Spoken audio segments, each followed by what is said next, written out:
All right, so tonight we are diving headfirst into local politics, folks. We're heading to Springfield, Ohio. Specifically, the City Commission meeting, minutes from, let's see, July 16th, 2024.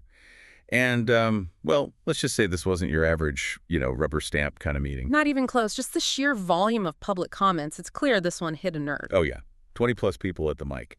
That's a whole lot of passionate Springfield's residents. And you know what's interesting? A good chunk of them were focused on one really big issue. Immigration. It was a thread throughout the entire meeting, really, with residents bringing up a whole range of concerns. Impact on city resources, questions about crime, you name it. Absolutely.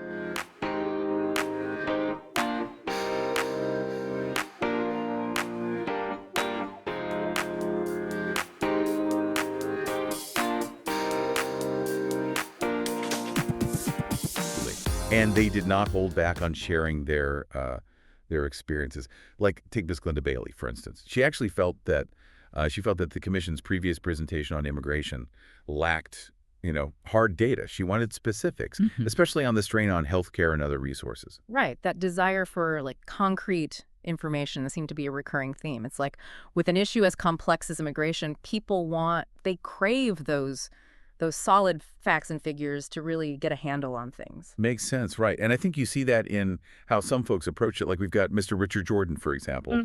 He expressed concern about resources being diverted away from longtime Springfield residents, specifically mentioned veterans and the homeless population. Which, speaks to another layer of this whole thing, doesn't it? The whole idea of shifting demographics and how communities adapt to those changes. Especially when resources are limited, things can get, complicated. For sure. And then, on the flip side, you've got voices like Ms. Nancy Flinchbaugh. She brought up Springfield's history with immigrant populations, really highlighting, the contributions of Latino residents. Right. It's a good reminder that these conversations don't exist in a bubble. There's always this undercurrent of existing dynamics within a community, its history, its identity. Yeah, and sometimes those conversations can get a little, shall we say, heated. But there was this one request from Miss Kelly Lawrence that I thought was really interesting. She called for the city to bring in an expert from the Department of Jobs and Family Services for a dedicated work session on the issue. Sure. Her goal, she said, was to clear up what she sees as misinformation about the support that immigrants receive. Interesting. It suggests that beyond just, strongly held beliefs, there's this real desire for transparency from the city's leadership, this need to ground the conversation in facts. Yes. And speaking of facts, there was this other thread running through the public comments, and this one felt incredibly, immediate. It felt very real for these residents. You're talking about the safety concerns. Exactly. And this wasn't theoretical. You could hear the urgency, the frustration in people's voices. Definitely. We had Mr. Bruce Clay, for instance, talking about four-wheelers tearing up public property, and then he brought up the issue of code enforcement and how they can't seem to handle squatters. And then, Mr. Robert Skinner, he shared a story about teenagers causing property damage. He'd reported it weeks ago, but it was like crickets, nothing. And it's that feeling of being ignored, right? That really came through. Imagine being a resident and feeling like your concerns they just don't matter. Like, nobody's listening. It's that lack of accountability that can be so frustrating for folks. For sure. And it's interesting. You've got residents feeling ignored on one hand, and then on the other, there's this whole other layer of, let's just say it, the city commission's appearance on Fox News. Yes. That definitely sparked some reactions. It did. We had Ms. Darla Sanders, for instance. She pointed out that she'd been raising these same concerns about safety and fairness directly to the commission for weeks, but, they chose to go on a national news platform instead of addressing their constituents directly.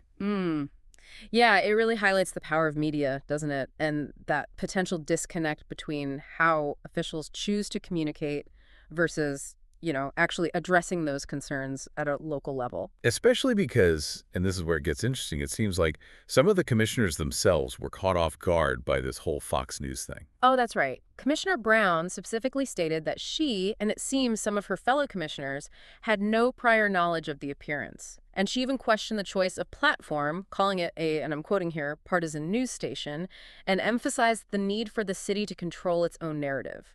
Okay, so we've got residents feeling unheard, commissioners potentially being, blindsided by their colleagues. Suddenly, this seemingly straightforward meeting is starting to feel like the pilot episode, like a political drama, wouldn't you say? Well, it certainly has all the elements, doesn't it? It does. And speaking of drama, that takes us right into the very first item on the agenda for this meeting, which was, wait for it, a closed-door executive session. And that political drama takes us right into the very first item on the agenda for this meeting, which was, wait for it, a closed-door executive session. Yeah, you know those closed-door sessions, they always sound kind of, I don't know, a little secretive. Right. Like, what goes on in those things? Are they making backroom deals or something? Probably not quite that dramatic. It's more, they're legally allowed to have these private discussions about stuff that, for whatever reason, can't be publicly disclosed. So all the really juicy stuff. Well, juicy might be a stretch. Usually we're talking about, like, personnel issues, so employee discipline, contract negotiations, that sort of thing. Ah, so potential lawsuits. I'm guessing those minutes are sealed up tight. Pretty much, yeah. The minutes themselves are super bare bones. It's basically like, who is their mention of personnel and pending litigation, and that's it. Classic. Yeah. So more questions than answers, as usual. But it's hard not to play connect the dots here, right? Yeah. Especially with all those public comments we talked about. Like, were they discussing maybe disciplinary action related to those code enforcement complaints, the ones Mr. Clay brought up? Could be.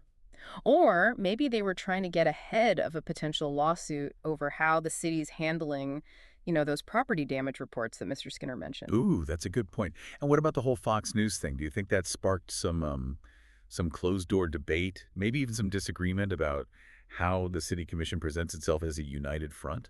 It's definitely possible. I mean, think about it. We're getting this, like, behind-the-scenes peek at what goes on in these meetings, the inner workings, the potential conflicts, the tensions, all those things that often drive these decisions. Totally. And it makes you wonder, I mean, does all this drama actually turn into, action? Meetings are one thing, but what about concrete decisions? What do they actually do? Right, because at the end of the day, residents want to see results. They want action. And that's where the rest of this meeting gets really interesting, because even with all the passionate pleas, the closed-door discussions, the city commission still had to, like, actually get down to business, right? Voting on those ordinances, those resolutions, and, of course, how to spend all those taxpayer dollars. All right, so let's talk money. What did they actually put on the chopping block? Okay. All right, so let's talk money. What did they actually put on the chopping block? Oh, one thing that stood out to me was funding for, like, a bunch of different stuff, actually. Grants for public transit, improvements, and there's this new program for the drug court. Oh, and remember all those electric car fires we've been hearing about? Yeah, scary stuff. Right. So they're putting some money towards those fire blankets. Apparently, they're super important for those types of fires. Interesting. It's like they're really trying to stay on top of, like, these very current events. Yeah, exactly. And it's not just the headline-grabbing issues either. They also approved this grant for police training from the Ohio Attorney General's office. Which, thinking back to those public comments, that feels very timely, wouldn't you say? Oh, absolutely. And this particular grant focuses on, like, tactical threat training for Springfield officers. Wow.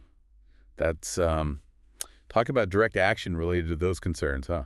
Okay, so we've got public safety, infrastructure, what else? What about that golf course thing? Did anything happen with that? There was. Remember how the city was thinking about a new lease for, what was it called, Reed Park Golf Course? Yeah, with the option to buy later on, right? Yeah. That seemed like kind of a big deal for, like, local recreation and all that. Totally. And it sounds like they're moving forward with it because the commission actually approved the lease agreement at this meeting. And it still includes that option to buy the golf course down the road, too. Wow. So, yeah, like you said, big potential changes coming to how folks in Springfield spend their weekends. Yeah. I'll be curious to see how that all plays out. But, okay, on a more, like, practical level, what's the deal with the sidewalk situation? $1 million for sidewalks. Right. Which is, like, we don't think about them much, but we rely on good sidewalks every day. Every day. So the city is issuing over $1 million in bonds specifically for sidewalks. Curb and gutter improvements, too. So it's a big investment in basic infrastructure. Okay, but how does that work? Like, for the average homeowner, what does that mean? Is that coming out of my property taxes? It very well could be. So when they make these improvements on your street, usually a portion of that cost gets, like, tacked onto your property taxes. You can often pay it off over time, but still. Important to remember those sidewalk upgrades aren't, free.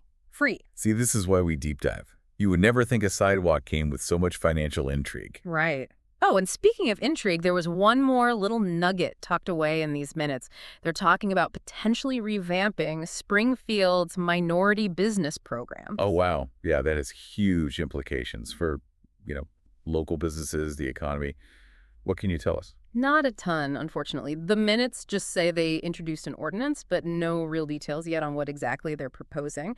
But given all the public comments about, fairness, representation, this feels like something that could directly impact all of that. It's like this whole web of like interconnected issues and decisions. Pretty fascinating, right? Totally. And I think that's got to be the biggest takeaway from all of this. We often think about local government as this, like, dry, bureaucratic thing. But when you really dig into it, you see the human side of it all, the hopes, the anxieties, all the ways these decisions play out in people's lives. Exactly. And we see those hopes, those anxieties playing out on like Yeah. multiple levels here, right? Yeah. Residents demanding action and accountability, maybe feeling like those in charge aren't listening. And then on the other side, you got those officials potentially disagreeing with each other behind the scenes. They try to navigate these really complex issues Yeah. all out in the open. Yeah, and that's what makes it so compelling. It's not static. This meeting, it was just a snapshot. So the real question is, what happens next? Will we see some actual transparency from the city? Will they actually change those minority business programs? And how will residents respond? So many questions. Like, we've just finished a really good book, but instead of a nice, neat ending, we're left with, well, the reality of local politics, which is messy and constantly evolving. And that's the beauty of it. It's up to all of us to keep paying attention, to keep asking the tough questions, and to see how this whole thing unfolds.